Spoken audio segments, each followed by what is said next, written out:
Bueno, muy buenos días a todas las personas que nos acompañan en el Centro de Estudios Literarios Iberoamericanos Mario Benedetti de manera presencial o a través del streaming, y especialmente al profesorado y al alumnado del Instituto de Educación Secundaria Miguel Hernández de Alicante, que es un centro especialmente volcado en el estudio y la promoción de la creación literaria, que participa desde sus inicios en este proyecto que hemos llamado Benalcemap.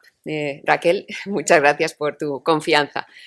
Bueno, iniciamos hoy un ciclo que hemos llamado de escritoras migrantes, en el que pretendemos vincular la escritura de mujeres y los fenómenos de migración en Europa. Esos fenómenos que la escritora hispano-argentina Clara Obligado ha definido como el paso de lo familiar a lo desconocido, de los afectos cercanos a la nada. Hemos elegido para ello a una mujer nacida aquí en Alicante, aunque criada en Utiel, ¿no? Bueno, de la Comunidad Valenciana, de padres chinos, que a pesar de su juventud lleva ya varios años de actividad intensa como periodista, colabora con medios como La Marea, El Salto, El País, Apunt, y también como gestora cultural.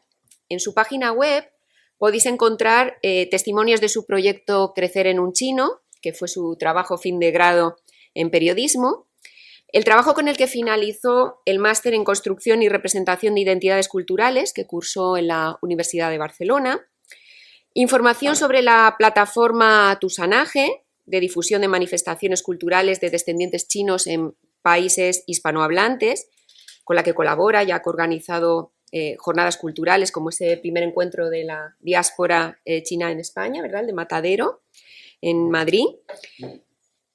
Hay muchísimas cosas, pero hay también, por ejemplo, enlaces a podcasts sobre racismo, género, interculturalidad y, por supuesto, el tema que nos ocupa, las migraciones.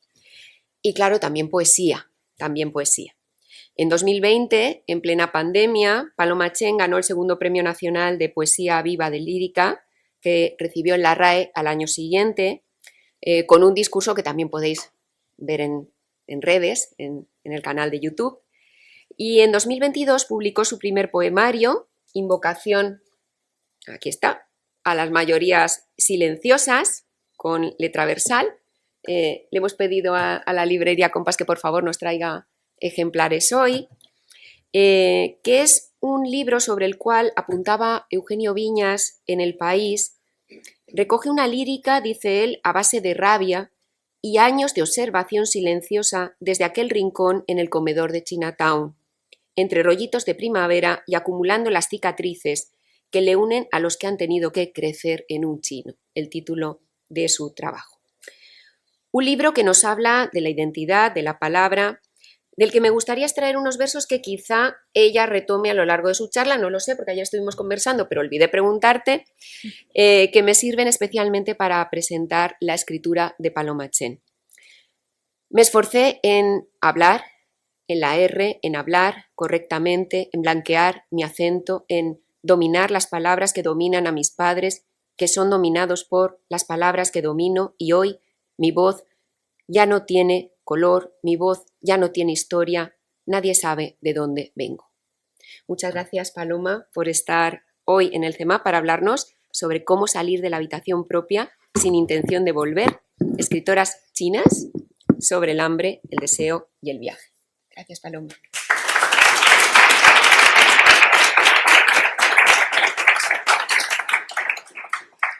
Pues hola a todas y a todos y muchísimas gracias por invitarme. Muchísimas gracias por esta súper presentación. Y bueno, pues hoy voy a hablar de literatura, de diversidad, de salir fuera de la habitación propia, de escritoras chinas con interrogante, y no tan chinas, poco chinas, muy chinas, y también de algo más, ¿no? De esos temas del hambre, del deseo, del viaje. Y bueno, vengo siempre con mis reflexiones desde esta identidad chino-utielana, valenciana, guanchounesa, española, particular, personal y que negocia una y otra vez con la otredad, y que a lo largo de estos años me ha hecho preguntarme dónde estamos las mujeres migrantes y racializadas en el canon literario y en la industria cultural, las mujeres no euroblancas no escribimos? ¿Cómo es que no tenemos en el canon referencias a obras literarias que versen sobre las aportaciones de culturas diversas al mundo, pero también sobre la migración, sobre el colonialismo, sobre la resistencia, sobre los cuerpos y las identidades fronterizas?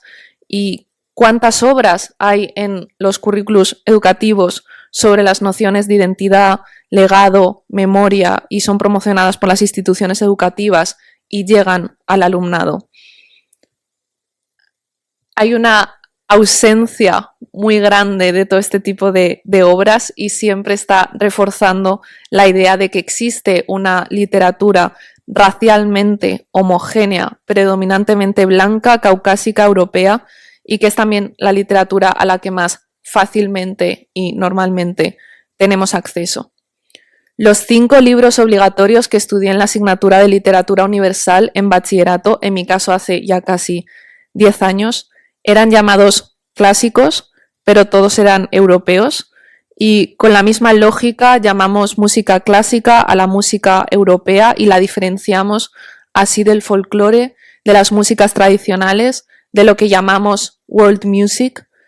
Así que, como el teórico decolonial Ramón Grossfogel, me inclino a considerar todo lo llamado universal y que en realidad es simplemente europeo como profundamente provinciano, en el sentido de pequeño y limitado.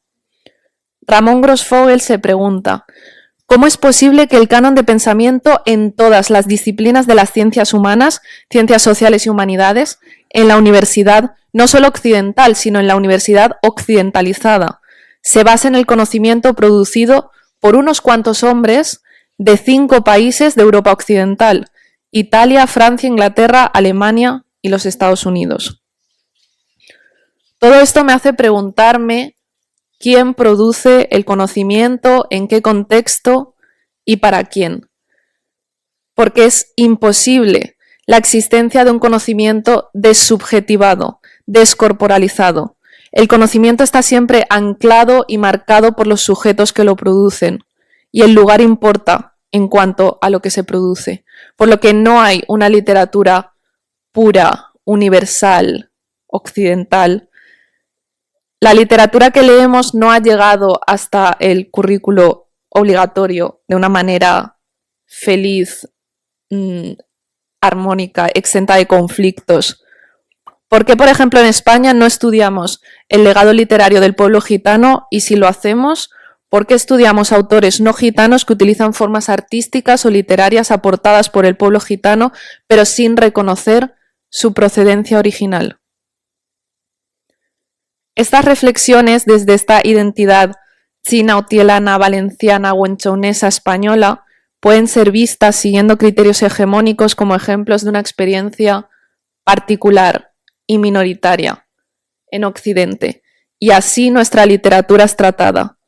No obstante, la comunidad a la que pertenezco es amplia y diversa, y nuestras vivencias son valiosas, no solo porque conectan con lo universal, sino porque somos las ancestras de las que están por venir.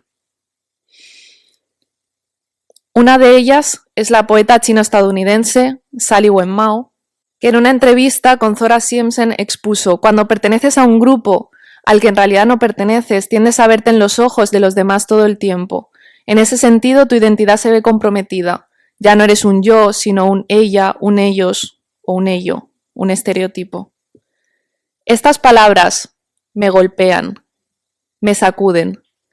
Como decía Kafka, un libro tiene que ser el hacha que rompa el mar helado dentro de nosotros.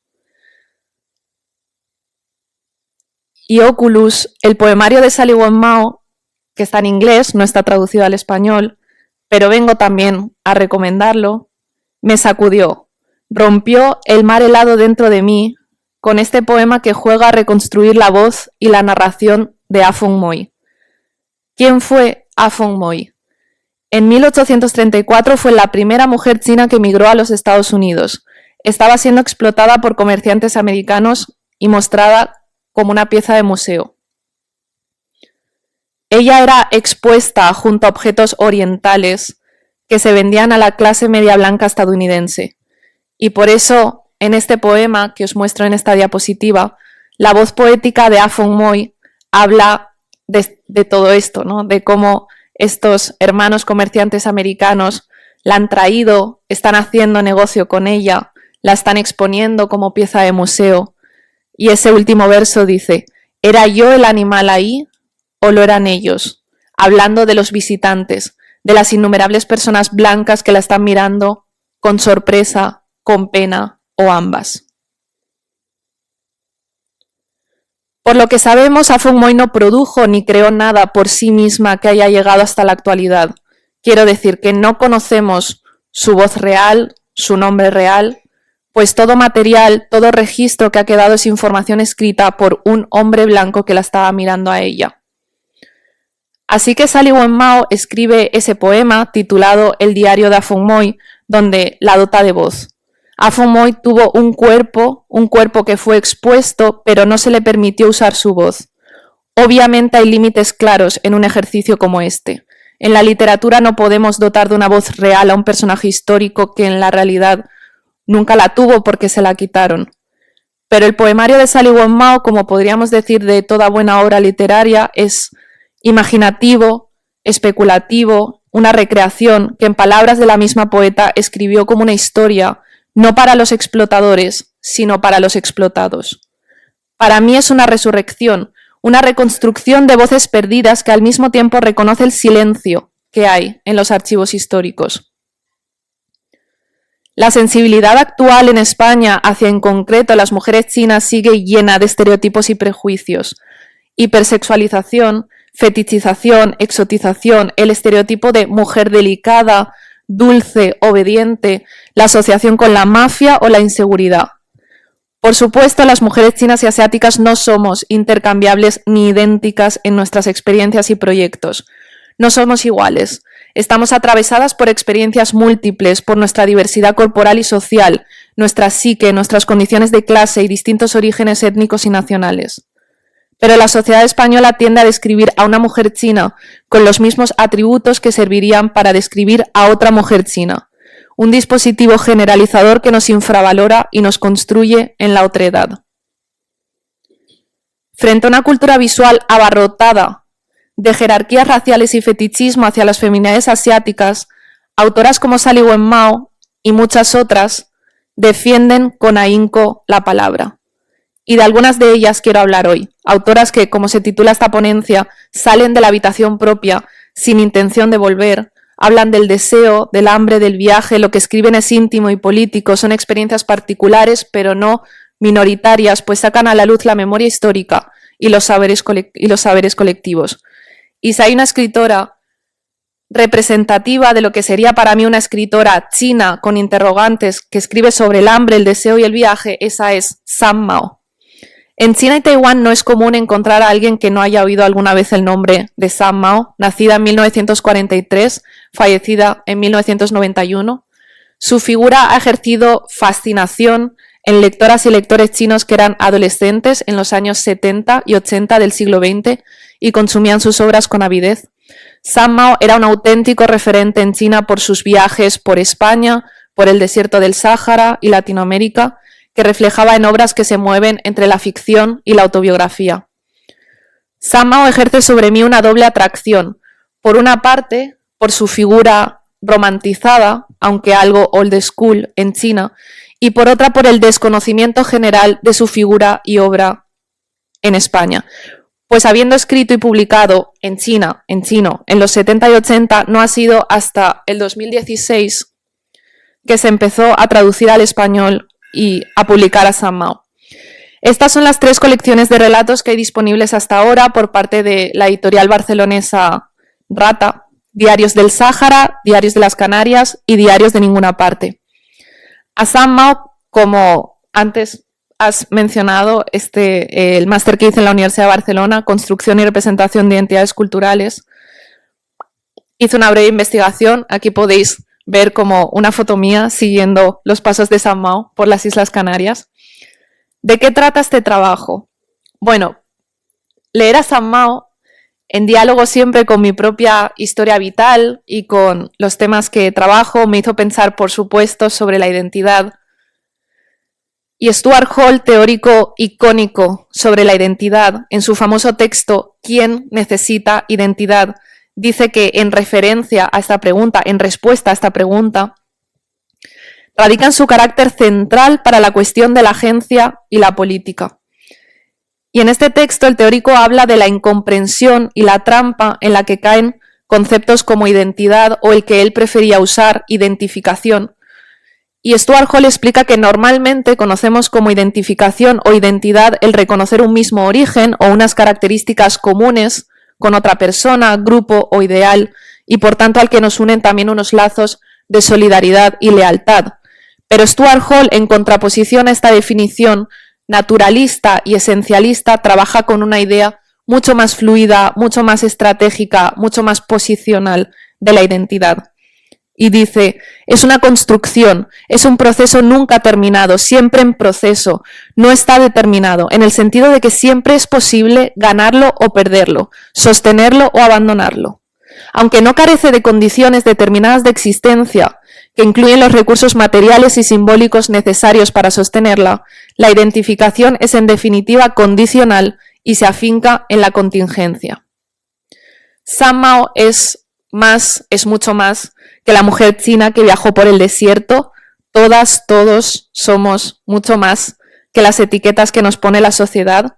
Y si bien San Mao en sus escritos muchas veces hacía mucho énfasis en su chinitud y sus historias eran publicadas en los periódicos taiwaneses para una audiencia taiwanesa y después publicados en China continental para una audiencia china con un éxito masivo, y trataba muchos temas relacionados con la herencia china, como la comida china que ella cocina en casa para su marido español, ayudar con medicinas chinas a sus vecinas.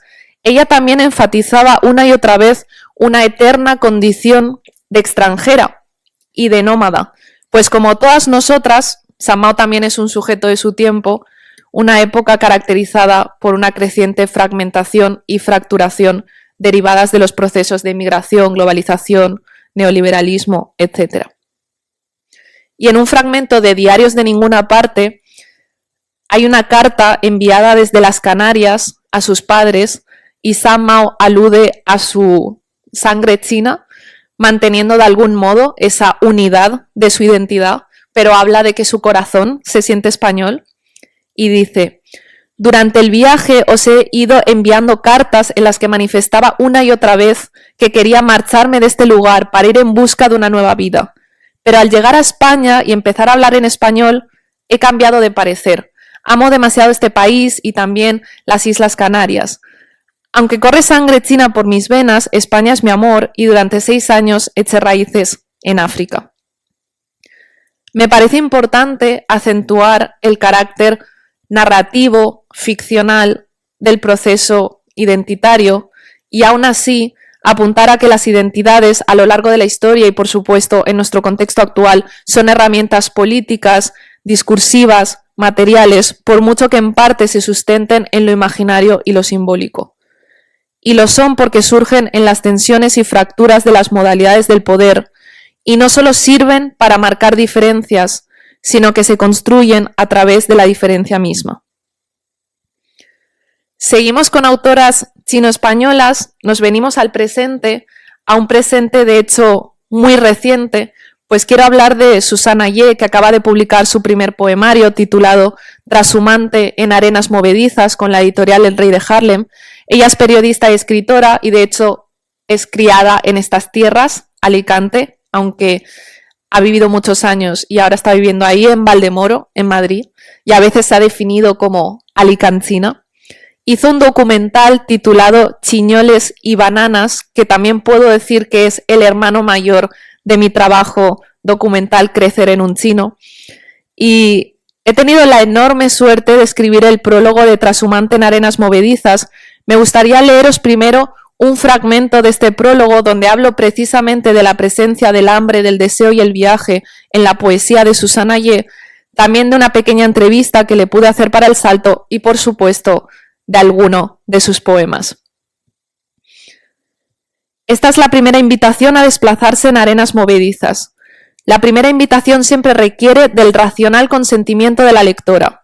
La primera invitación es una puerta entreabierta que puede permanecer así horas, meses, años, en la estantería de la lectora. Pero cuando ésta decida entrar, con su mezcla de osadía y expectación, esas arenas movedizas la arrastrarán por el particularísimo universo de Susana Ye. Y entonces el hechizo habrá empezado.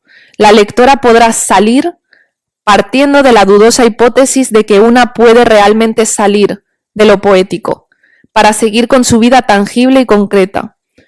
Pero la segunda invitación ya no será una invitación, será un arrastre inconmensurable, porque estos poemas exigen una y otra vez leerse y ser leídos, tocarse y ser tocados, a veces con la intención de encontrar un nuevo matiz que nos ayude a situarnos en el mapa, cuando protesta nuestra geógrafa interior, pero otras veces con la intención de olvidar nuestra intención.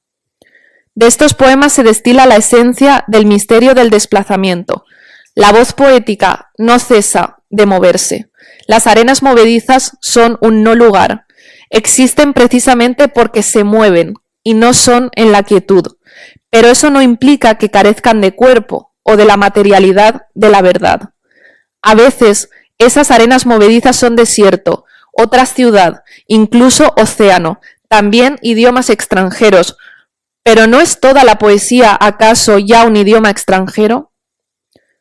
La perra vieja, mujer pincel que enarbola experiencia, hija de varias madres y varios padres, migrantes chinos económicos en Madrid, obreros de barrio en Alicante, y siempre en interdependencia, porque el yo siempre es un somos. La niña y la adulta, cogidas de la mano, intentan también coger las demandas de este mundo heredado, el que nunca pregunta a estas cuál es su verdadera esencia, qué desean. La demanda de productividad, la demanda de la maternidad, la demanda del amor romántico y el erotismo, la demanda que provocan los silencios donde una deja de amar. Unas demandas tan intensas que harían colapsar a cualquier cuerpo. En la entrevista para El Salto, que tuve el placer de hacerle a Susana Ye, le pregunto a la autora sobre cómo ella trata todos estos temas y dice: un tema principal es la propia mitología familiar, cómo son esos vínculos y cómo te configuran. Por supuesto, la precariedad. Estoy inscrita en esta generación millennial definida como la mejor preparada de la historia, pero al no tener posibilidades reales de trabajo, mucha parte de ella emigró y se produjo una fuga de cerebros. Está el dolor, la decepción, la rabia contra el mercado laboral y la burbuja de optimismo ingenuo que vivimos. Por otra parte, la ciudad es muy deshumanizante y nos aísla mucho como individuos. En mi caso lo vivo así, que me he criado en Alicante y en Valdemoro. Me preocupa que todos los lugares aspiren a ser ciudades.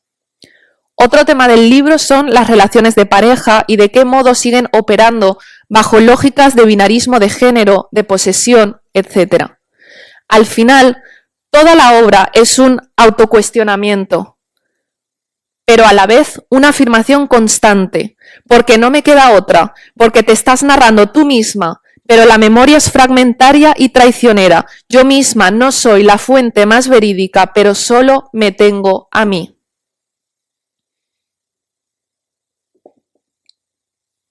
Y estos poemas. Torrente. Una langosta roja en agua hirviendo trincha mis cuerdas vocales, como cerdos en el matadero. Mi garganta, una gran bola de acero que empujo hacia mi pecho. Cuando la subo, baja mis adentros. Un ratón puja chinas grises del acueducto sin uso, seco. Sin torrente no hay presión, ni río lento. No quiero perder esta voz, que nació en sueños. Sin ella mi palabra sería telaraña rota, no seda que arropa. A esta langosta, en agua hirviendo, le pido que abra el canal del pensamiento. Existo, soy, creo. El ratón busca salida. La brisa corre, sin dueño, el cielo es la única puerta, brota un geyser de la roca que amuralla la garganta dura, seca, grieta, pesada. Sopa.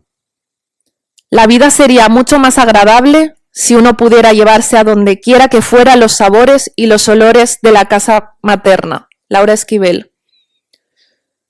Como agua termal, la sopa caliente me recorre, llena de sustancias minerales. La siento adherirse como lava tierna a mi garganta, un geyser por explotar. La temperatura apelmazante sitia cuerpos estáticos en su abrigo. En la nuca recta mi memoria hueca, en mi frente estalactitas de experiencia. Como el agua fluvial, el alimento desciende a mi gruta. Me siento Moby Dick, capturada por el hambre de preguntas. Soy ballena que danza la noche, que devora pinochos y también soy la orca liberada, el delfín que huye de ser troceado como aleta de tiburón. Mis cavidades orgánicas claman vida, que cuide los corales microbióticos, que repueble mis cavernas con tibieza. Y el último poema que os voy a enseñar de Susana ayer. Vieja.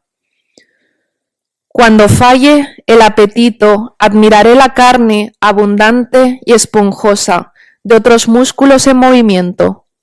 Sabré que mis pliegues señalan dónde y cómo. He disfrutado del exceso y de la pena.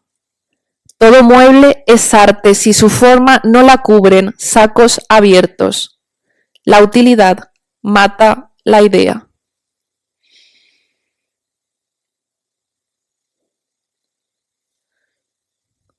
Nos vamos ahora a Xiaolu Kuo y a otra autora china que escribe en inglés y que de nuevo desafortunadamente no ha sido traducida al español, pero además creo que es difícil traducirla al español porque Xiaolu Kuo empieza a escribir en inglés a los 30 años y su estilo es muy particular. Aquí lanzo el reto a los traductores a que por favor nos hagan llegar las obras de Xiaolu Kuo al español porque me parece una autora y cineasta absolutamente imprescindible sobre el hambre, sobre el deseo, sobre el viaje y sobre todo sobre el lenguaje, porque ella reflexiona muchísimo sobre la traducción, sobre el desplazamiento.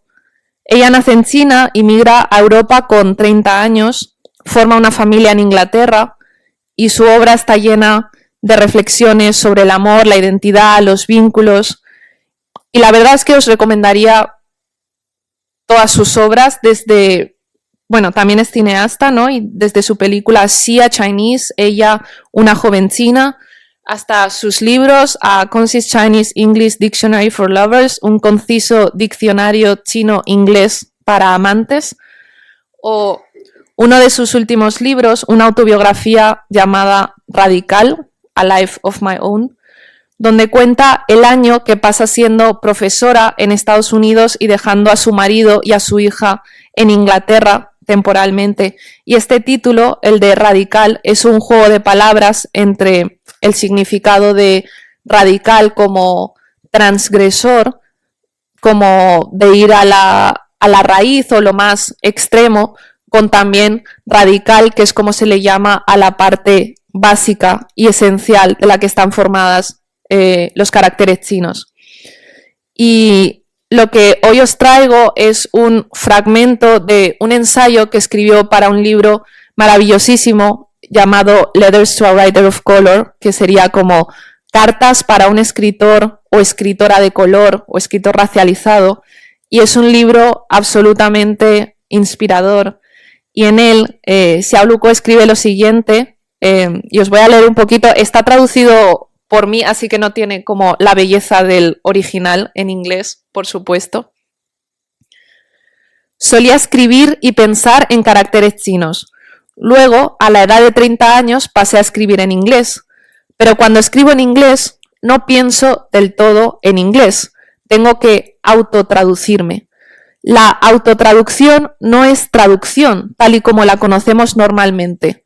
Es más difícil e implica toda la experiencia vivida por el escritor. El proceso de autotraducción es como cruzar un río salvaje de una orilla a otra. Para cruzar hay que lidiar con malas hierbas, rocas ocultas y remolinos de conceptos culturales. Y la otra orilla no siempre está a la vista, pero sigues nadando. Para un escritor proveniente de un sistema de escritura ideográfico y pictórico, la transición a un sistema alfabético es complicada. De las muchas diferencias entre los dos sistemas, la primera y más importante es visual. En chino, un árbol es mu. Si juntas dos árboles, se convierte en una arboleda, lin. Y si pones 3 árboles juntos, se forma un bosque, sen. Por su naturaleza iconográfica, la escritura china está más condensada. Cada símbolo tiene más significado que una palabra, pero un modo tan imaginativo de transmitir significado deja al traductor europeo tambaleándose. Como escritora que ha migrado de una cultura alejada de la tradición europea, lo que debo confrontar con el lenguaje alfabético, en mi caso el inglés, es el abismo de diferencias culturales mezcladas con la ignorancia de la historia mutua. No puedo esperar a ser comprendida. Depende de mí como escritora construir un puente que supere este abismo. Quizás algún día los occidentales despierten y se den cuenta de la importancia de la cultura asiática, abran la primera página del Honglou-Mong, Sueño en el pabellón rojo, o del Genji Monogatari, la historia de Genji. Pero hasta que eso suceda, debo autotraducirme, crear un idioma híbrido. Autotraducir es estudiar lo que me rodea en mi vida presente y cómo se relaciona con mis experiencias pasadas. El pasado es siempre el subtexto y un fuerte recuerdo continuo. Toda traducción es simulación. No existe tal cosa como una traducción perfecta o una traducción correcta.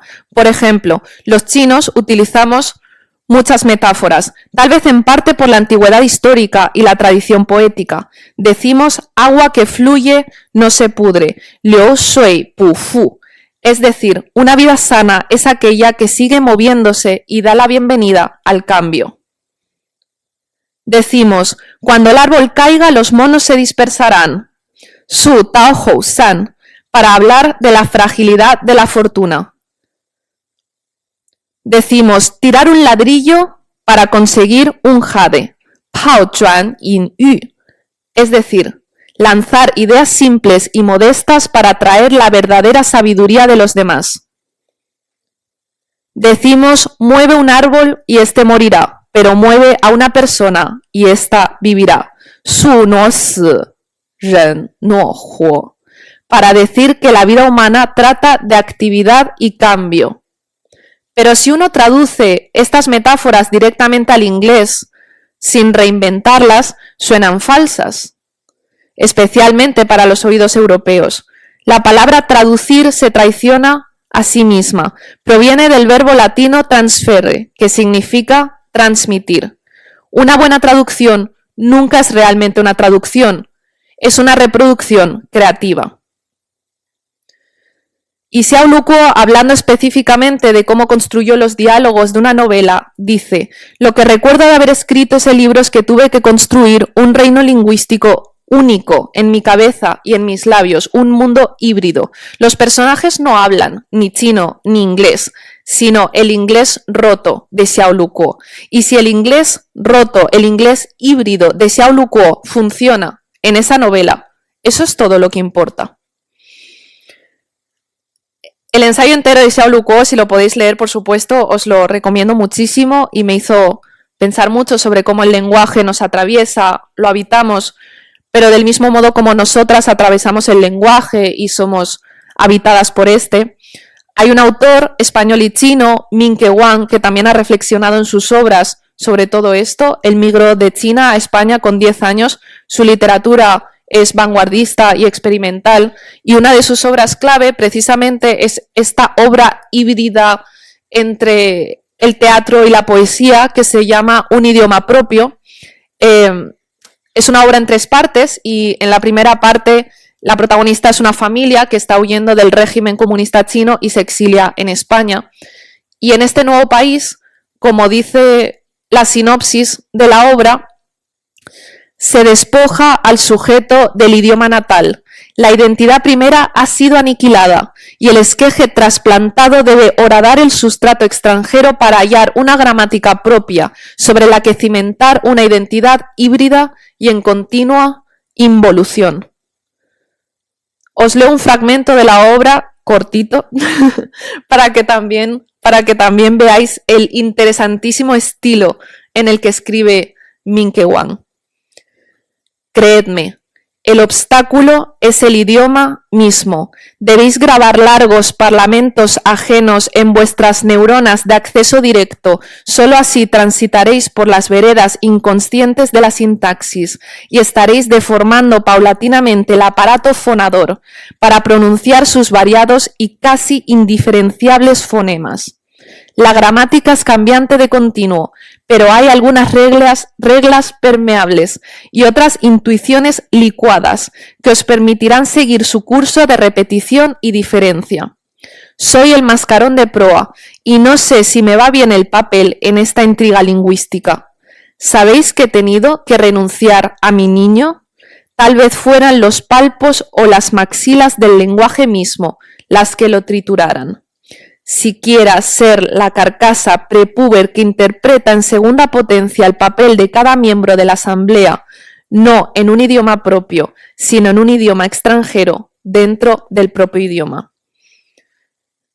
Este párrafo diría que es de toda la literatura de Min Ke-wan el más sencillo y fácil de entender, o sea que el resto es una auténtica locura. Y bueno, Minke, sobre su propio recorrido vital, habla de que él vino a España a los 10 años y al cabo de ese tiempo no me siento ni chino ni español. No es posible ser de un lugar cuando decides que donde más cómodo estás es en los límites. El migrante que llega trata de aprender fielmente el idioma del país de acogida, pero una vez interiorizadas las reglas convencionales de uso, su cuerpo se revela. Entonces debe desaprender lo aprendido e ir en busca de una lengua imperfecta, un idioma menor y extranjero dentro del propio idioma. Y bueno, ya estoy terminando, que sé que me estoy enrollando muchísimo. Mi historia es diferente y similar. En mi caso no fui yo quien migró, fueron mis padres, pero tengo una herencia cultural hermosa y mi vida me ha empujado a los espacios fronterizos y a la creación de lenguajes propios, tal y como explica Min Ke-wan. Para mí, la poesía como género en sí mismo trata de crear un lenguaje propio para nuestros organismos híbridos. Y en mi poesía, como la que se encuentra en Invocación a las mayorías silenciosas, celebro esa hibridez con la imaginación diaspórica, al mismo tiempo capaz de mitificar el hogar, pero también de construir un presente atravesado de imposibilidades heterogéneas, porque somos transformación y diferencia. Y en el segundo poemario, titulado Sansui Pixel Scenes, sigo esta investigación artística en conversación con otras disciplinas y que experimenta con otras maneras de difusión. Me encantaría enseñaros un pequeño tráiler. ¿Hay internet? ¿Sí? ¿Puedo meter? Lo que habrá que ver es si el vídeo conecta a la primera o tenemos que avisar a Alex.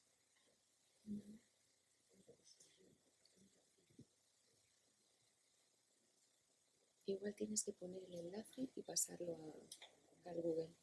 Creo que eso está bien. Ah, perfecto. No se puede. Vale, a ver.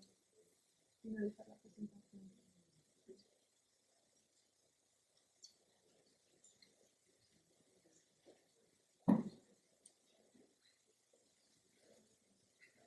¿Cómo puedo sacar el enlace aquí? ¿Dónde lo tienes? Lo tengo asociado a la imagen. Sí.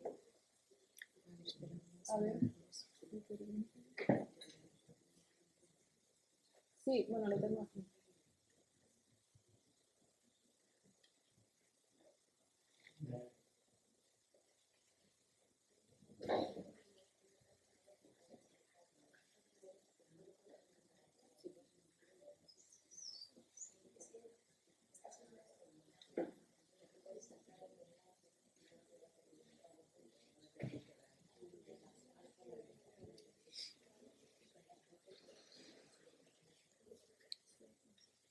Ya lo he puesto. Pero no, se ve, por eso. Lo que No, Alex ¿no se ve? es que se vea. No, pero espera, Ah. no, es porque se Que se va. Se tiene que configurar. Ah, ok.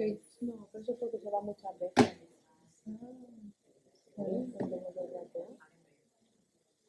Ahora. Ahora sí. Ah, Ponedlo desde el principio si queréis. sí, y ya. vale, sí, está desde el principio.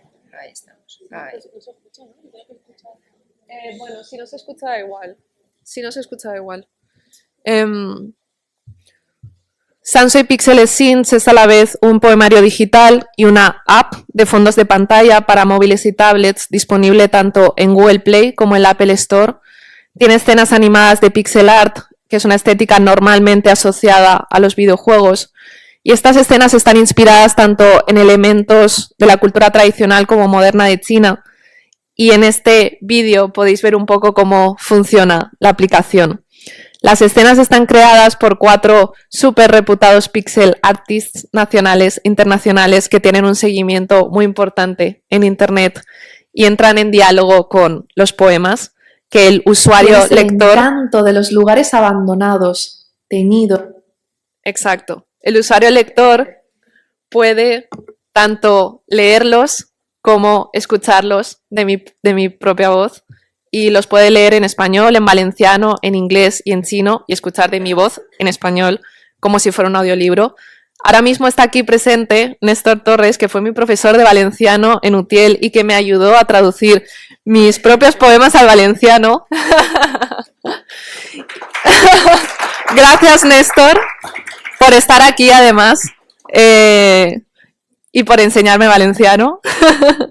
Y también he dejado unas tarjetitas para vosotras, tiene el código QR para acceder a la página de Google Play y descargarla. Voy a quitar la voz, pero bueno, básicamente podéis ver cómo es más o menos. Y me queda como una cosita de 5 minutos, pero no sé si me estoy alargando mucho. Pues todo dependerá del tiempo que tengamos. ¿Cuánto tiempo tenemos? ¿Tenemos? Perfecto, pues ánimo. Bueno, me gustaría terminar explicando un poco de dónde viene esta referencia a salir de la habitación propia, del título de esta ponencia, porque por supuesto la idea de la habitación propia es de Virginia Woolf y es una idea muy, muy poderosa, pero hay una autora absolutamente esencial para muchas de nosotras que es Gloria Anzaldúa y tiene un icónico texto donde le da la vuelta a esta idea. Bueno, ya habéis estado viendo cómo funciona. Entonces, ahora si pongo el PowerPoint se ve. Vamos a ver si se puede. Sí. Perfecto.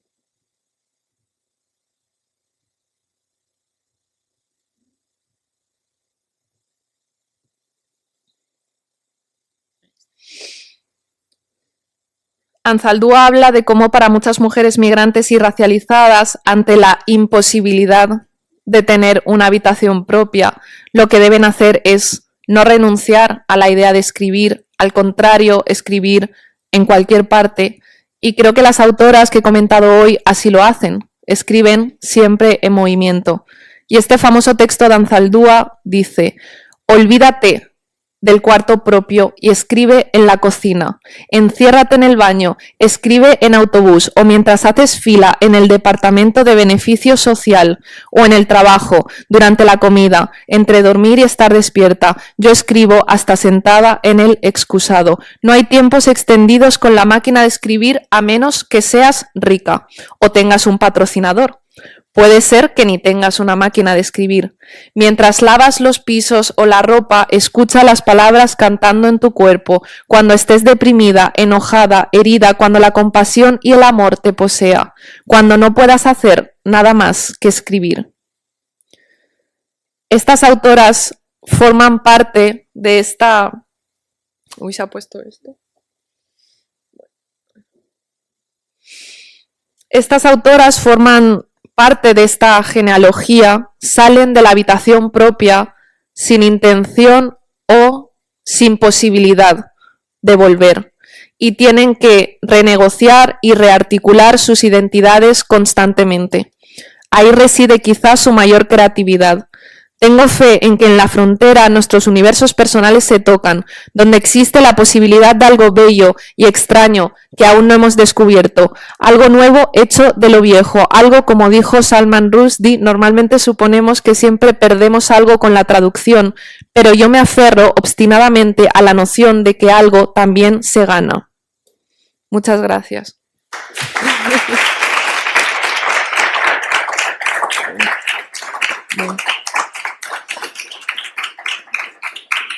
Muchas gracias por estar tan atentos durante tantísimo rato.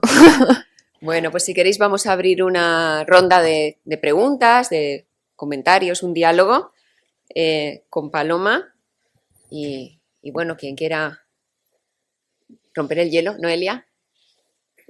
Te damos un micrófono.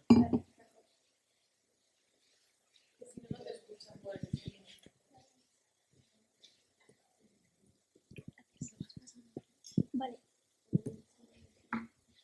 Hola, ¿se me escucha? Sí. Yo por curiosidad preguntarte si sientes que también en tu caso, fruto de la emigración que llevaron a cabo tus padres, tu identidad también se ve un poco en conflicto o también se sitúa en esos límites que mencionabas. Totalmente, porque aunque por una parte me es importante decir, como decía en el caso de Minkewan, ¿no? Decir, bueno, yo no he emigrado y eso por una parte ha sido importante en mi propia historia personal. Muchas veces la gente a mi alrededor ha intentado enfatizar mi españolidad diciendo, ¿tú? Pero si tú has nacido en Alicante, ¿cómo va? ¿Sabes? El hecho de haber crecido en una familia migrante y el hecho de que esté presente en lo físico, ¿no? La racialización, todo eso siempre me ha empujado un poco, como decía, a esos espacios donde me he querido encontrar de una manera más fluida y menos rígida, ¿no? Porque muchas veces lo que pasa en estas cuestiones es que siempre te están haciendo como esas preguntas, ¿no? Pero te sientes más de aquí o de allí, te sientes más china, menos china, más española, menos española.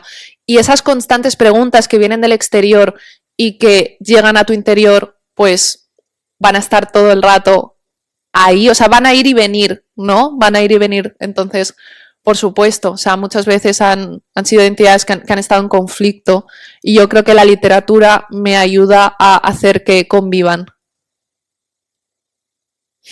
Genial, es súper para la hipótesis que tenía, así que gracias.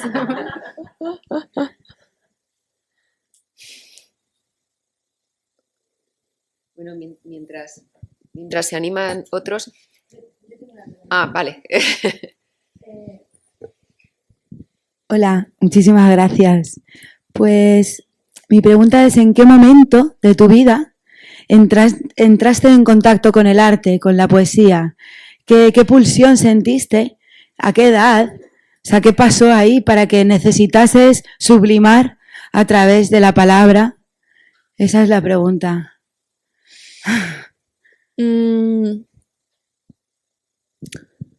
Pues la respuesta es que siempre, o sea, para mí lo más importante en mi vida siempre ha sido la literatura, siempre desde una manera, en realidad, especialmente, ¿se dice evasiva? Sí, evasiva. Intentando todo el rato refugiarme en mi imaginación frente a una realidad con la que estaba absolutamente disconforme y que puedo decir que ese sigue siendo el caso. Sigo absolutamente disconforme con esta horrenda realidad y por eso la literatura sigue siendo lo mejor. Entonces siempre he leído mucho y siempre he leído poesía, pero es verdad que cuando yo era adolescente yo no escribía poesía, ni escribía sobre mis sentimientos, digamos, ni sobre mi historia personal. Yo siempre estaba como más bien inventando historias de ciertos géneros concretos como novela policíaca o ciencia ficción. Y entonces fue bastante más mayor cuando a través de mis otros trabajos, que en un chino, el periodismo, una serie de conversaciones, por eso digo que mi poemario es muy... Bueno, por una parte la poesía es como el género más egoísta y egocéntrico y narcisista de la historia, porque esta voz poética todo el rato, que está todo el rato como haciendo statements sin argumentarlos de ningún modo, y es como, te lo comes. Y por otra parte, creo que mi poesía es absolutamente colectiva porque viene muchísimo de reflexiones que he puesto en común, de preguntas que me he hecho toda mi vida, pero que al no poder ponerlas en común nunca ha habido una respuesta, que no es que hayan respuestas, no las hay, pero cuando las pones en común puedes ver diferentes perspectivas.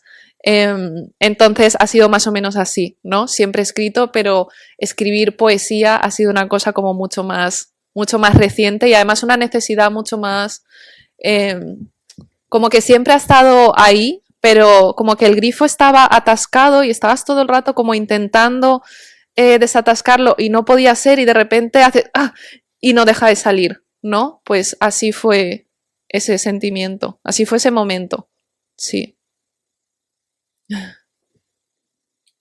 Yo te iba a preguntar por los formatos, porque finalmente la poesía es también visual, tú trabajas mucho con esa visualidad y ahora al cambiar a este sistema de app, por ejemplo, ¿cómo te planteas la construcción del poema o fluye igual que en tu poemario en papel? Hacer Sansui Pixel Scenes, ese proceso fue totalmente distinto a hacer Invocación. Bueno, totalmente distinto. O sea, diría que ambos procesos no fueron tan como es la idea más estereotipada de un proceso editorial, a lo mejor. Porque en el caso de Invocación vino muchísimo de... Bueno, viene muchísimo de la oralidad y de la presencia del cuerpo. Es decir, yo estos poemas los recitaba y fueron después cuando quise como publicarlos en papel, entonces vienen mucho de ese proceso. Y en el caso de Sansui, algunos también, pero muchos otros fueron en esa estrecha colaboración con los artistas. Entonces, algunos poemas sí que, sobre todo cuando no estaba tan claro que esto iba a ser, porque es un proyecto como muy mezclado, entonces al principio no estaba tan claro que fuera a ser un poemario, al principio era simplemente una app de ilustraciones que tenían que ver con China. Entonces, bueno, teníamos algunas escenas y a partir de ahí yo podía escribir.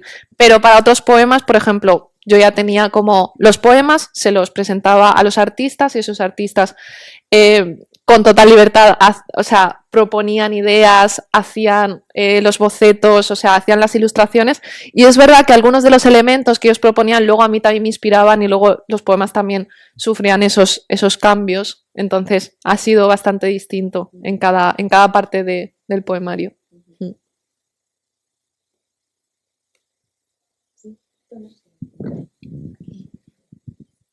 Bueno, muchas gracias, me ha encantado, Paloma. A ver si sé compartir un poco lo que me ha hecho pensar.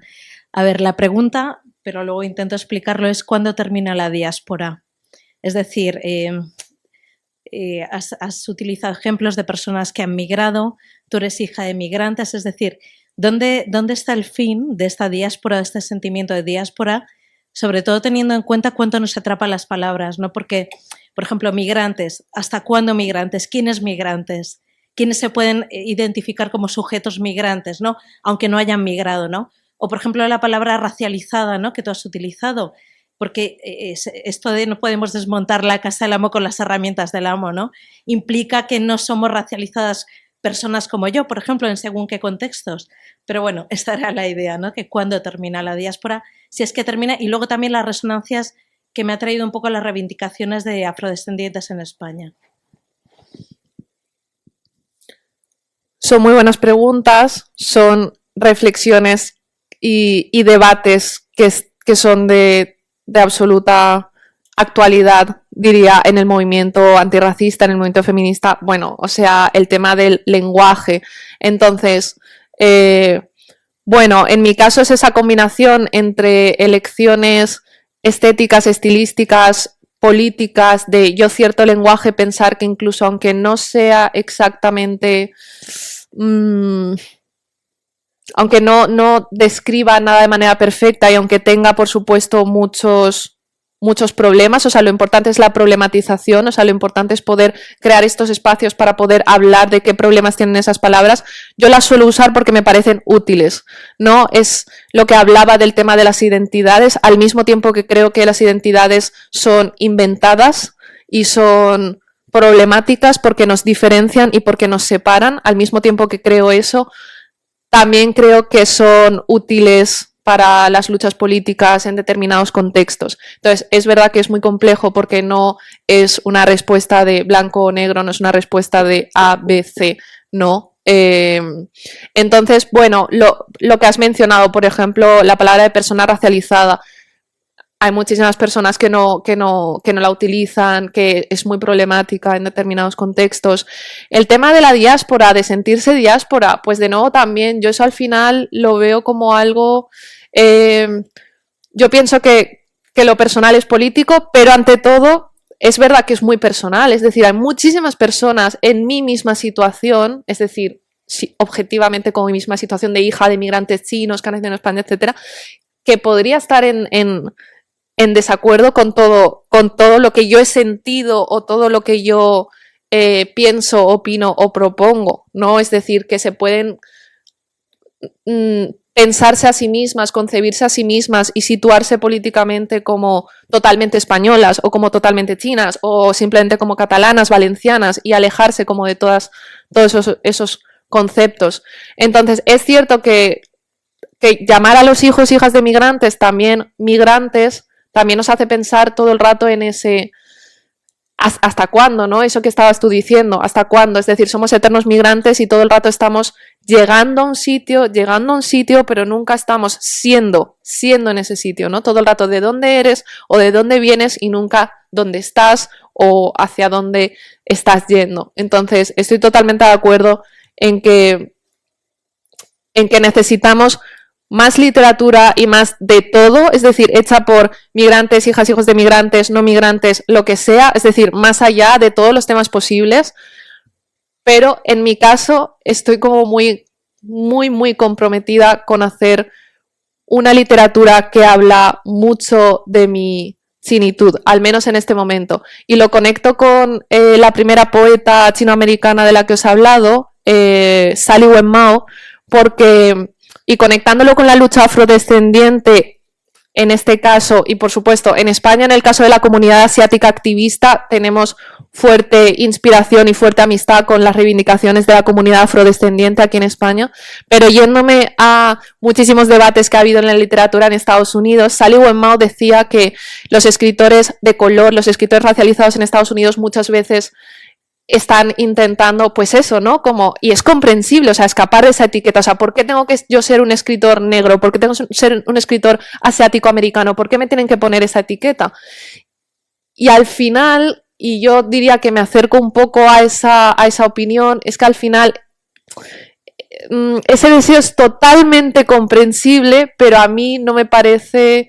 O sea, y totalmente legítimo, pero simplemente a mí no me parece realista. Es decir, tú lo que quieres es ser un escritor blanco, quieres ser un escritor que no tiene etiquetas, quieres ser un escritor que, porque lo default, es decir, lo por defecto es lo blanco. Entonces, cuando tú estás diciendo que no quieres esas etiquetas, por supuesto, claro que ninguno queremos esas etiquetas, pero tienes que comprender que a veces, pues para muchas de nosotras son útiles. Y entonces Sally Wenmao habla de Oculus diciendo, sí, yo como poeta chinoamericana es que puedo hablar de lo que quiera, no tengo por qué hablar solo de lo chino. Y claro que sí, claro que estoy agotada de hablar de lo chino o de que los chinoamericanos solo hablen de lo chino. Pero al mismo tiempo, hey, yo estoy comprometida con hacer un poemario Asian American, con hacer un poemario para la diáspora Asian American, porque pienso que es necesario. Entonces, esa es un poco mi posición como ahora mismo. O sea, yo pienso que es necesario ahora mismo. Ojalá no lo fuera.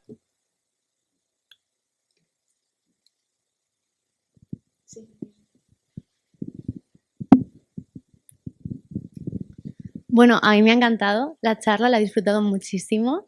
Y como ahora estabas insistiendo también en cómo concibes tú la literatura desde esa identidad, me gustaría pedirte si nos puedes leer algún poema que te guste a ti de tu libro. Claro. Y si hay alguna sugerencia de qué poema leer, también fantástico. Si tú tienes alguna sugerencia, también fantástico.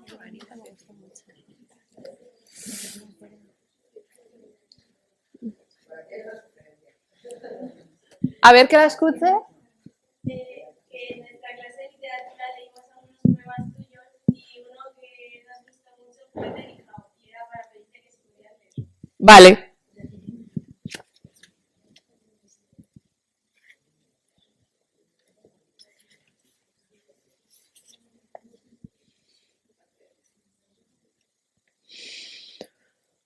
Ni hao chinita, ni hao Pocahontas. Mamá, en el colegio me dicen China. Hija, ¿eres china? Mamá, ¿desde cuándo soy china? Mamá saca el pasaporte rojo de la RPC. Hija, algún día volveremos al país de donde vinimos y esta será tu manera de entrar. No basta que tenga tu cara, mamá, no basta, no. Hola, Mulan. Mamá, en el instituto me dicen que soy china. Hija, ¿eres china? ¿Desde cuándo? Mamá saca el NIE del Reino de España.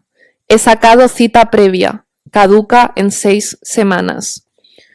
Ni hao, primera china que veo en discotecas. How you doing? Ni hao, chica asiática. I assume you're not from near here. Pues no seas creída, no eres tan guapa para ser china. Eres demasiado china para ser guapa. Un pavo ha venido a hacerme una reverencia. Te ha visto la cara de China. Desde quan yo soc chinesa. Maitan, Xuan Chang, mira el teu voltant, Colometa. Es clar que eres chinesa. Ni hao, chinita. Joder, me han vuelto a decir china, joder. Pero, ¿eres china? ¿Desde cuándo? Miro mi imagen en el espejo como si no supiera distinguir. Este cuerpo no es mi cuerpo, este pelo no es mi pelo, estos ojos no son mis ojos. Soy española, aunque tenga esta cara, aunque no lo pone en ningún papel.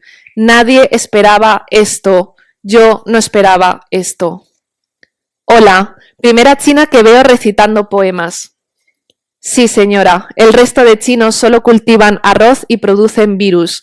Ni hao Mercedes, ni hao Ana, ni hao Mónica. Hola, primera china punk. Hola, primera china metalera. Hola, primera china que veo en una manifestación. Hola. Para incontables, blancos, occidentales, eres una puta china, una china prostituta, su rito de masculinidad adulta, su primera vez inolvidable y desastrosa. Incontables mujeres en algunas ciudades tenemos pánico a que nos saluden.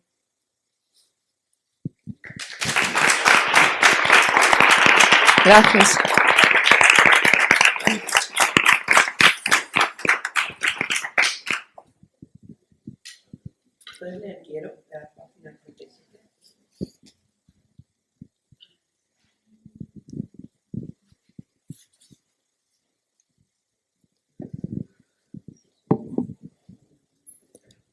Quiero una transferencia de poder abstracta y una transferencia de vulnerabilidad concreta. Quiero curar mi espíritu con bandas médicas y mi cuerpo con música clásica. Quiero ralentizar mis sueños y hacer del dolor materia oscura. Quiero mantener un entusiasmo ingenuo, sustituir la sierra dentada por musgo, cortarme las uñas y salir por patas. Quiero hacer 3 saludos al sol, atesorar un beso largo y lascivo, estornudar chiribitas, mear lejía entre horas conservantes que me salve la mitología. Quiero ser fiel a mí misma, encajar las muescas. Quiero unos labios mordiéndome las pestañas.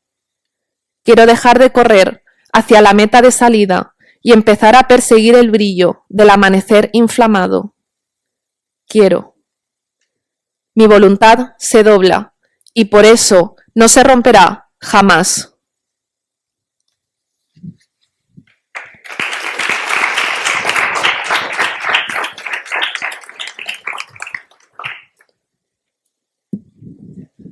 Última oportunidad.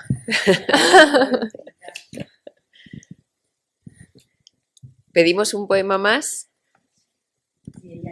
Sí, sí, o sea, claro. ¿Cuál queríais? El de toda la vida.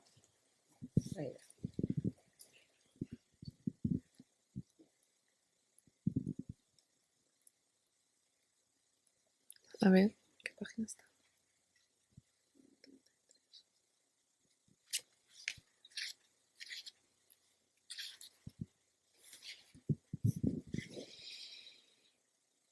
Sé cantar canciones en un idioma que no entiendo. Sé decir te quiero en una lengua que no siento.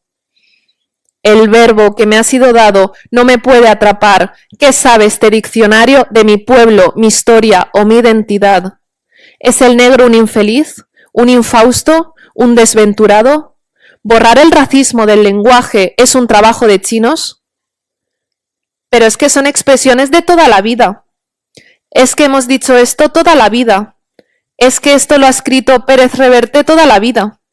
Es que están acabando con los negocios de toda la vida. Pues la palabra ha sido un privilegio toda la vida. Y toda la vida el sujeto subalterno no ha podido hablar. Y toda la vida hemos tenido mala caligrafía. Y toda la vida hemos tenido ideas impías. Y toda la vida hemos bebido agua no potable. Y toda la vida nos hemos peinado de manera muy afable. Y toda la vida hemos tragado, pero no digerido. Y ahora quiero toda una vida para entrenar la inocencia, para contraerme y expandirme a conciencia, una vida recuperada de la ceguera parcial, de la ambivalencia de entender pero no saber explicar, de la condena de inventar un hogar que es solo superstición, con límites flexibles, fantasías maleables, tenues destellos de libros rayados, prólogos reescritos, páginas arrancadas, vocales intercambiadas, pronombres con la E, porque ni Dios, ni patria, ni marido, ni Ra-E. Tinta roja para guionizar el desarraigo de esta conciencia letargada, que el día que despierte besará las costras incendiadas de toda la diáspora. Y mi restaurante, con menú a 7,50 y que lleva abierto desde 1980, sí que es un negocio de toda la vida. Gracias.